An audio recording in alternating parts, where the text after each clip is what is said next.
Welcome back to Cronkite News. I'm Abby Jurek, and we'll look at tonight's news headlines. The Second Amendment protects the right of people to keep and bear arms. Cronkite News reporter Tyler Mitchell attended a press conference where community members and leaders discussed concerns about recent bills. Thanks, guys. Today at the Capitol, Women for Gun Rights held a press conference with state lawmakers to discuss 3 bills regarding the Second Amendment. House Bill 2076 establishes the Save Our Children School Safety Program to strengthen school safety through employee training, but some are against.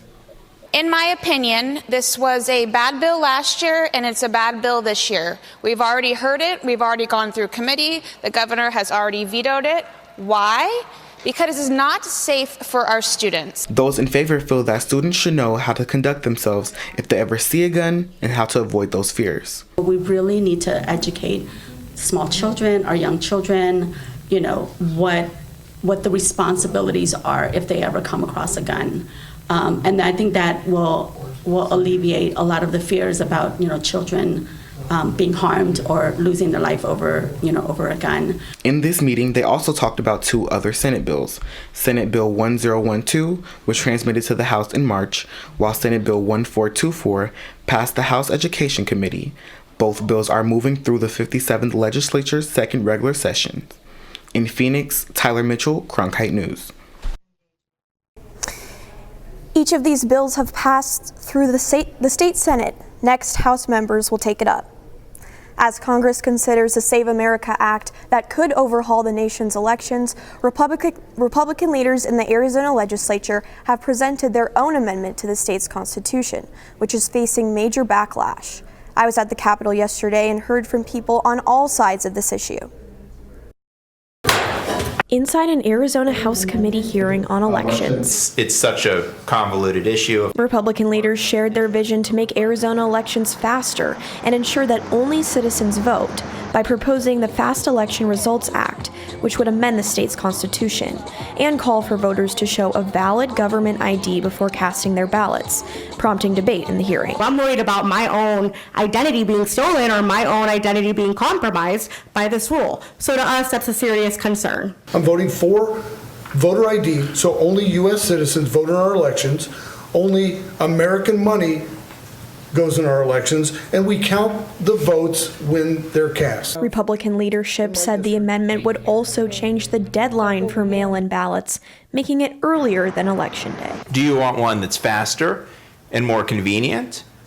Or do you want the same old failed system? In 2020, 89% of ballots cast in the general election were early ballots, raising concern how this change could impact the majority of voters in Arizona. We have 10 counties that are currently central count counties, and they would have to be on-site tabulator counties under this bill. This comes as the federal Save America Act makes its way through the U.S. Senate, which could eliminate mail-in voting completely. The proposed amendment passed through the committees in both the House and Senate on Wednesday and is expected to be heard on the floor. Turning to international news, the Prime Minister of Japan is the first major leader allied with the U.S. to meet with President Trump amid the war in Iran. Trump has been pressing allies for help in the Middle East and with protecting the Strait of Hormuz. Today, he said the war in Iran could be ending soon. Iran is a serious threat to the world, to the Middle East and to the world. And everybody agrees with me. Oil prices will go up, the economy will go down a little bit. I thought it would be worse, much worse, actually. I thought there was a chance it could be much worse. It's not bad, and it's going to be over with pretty soon. Multiple U.S. allies have rejected Trump's plea to join war efforts, including the United Kingdom.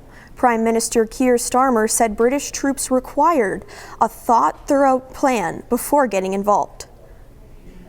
The Pentagon is now seeking White House approval on a request for more than $200 billion to fund the war. The request is stirring mixed reviews from lawmakers. I will not vote for a war supplemental. No, I am a no. I've already told leadership I am a no on any war supplementals. I am so tired of spending money elsewhere.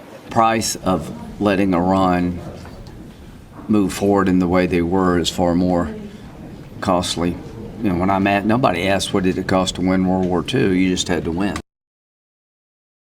are also against the funding. This money would be on top of the already approved 2026 annual defense budget. That's it for tonight's Cronkite News Report. I'm Abby Jurek. Thanks for joining us. Now back to Jacob and Dane.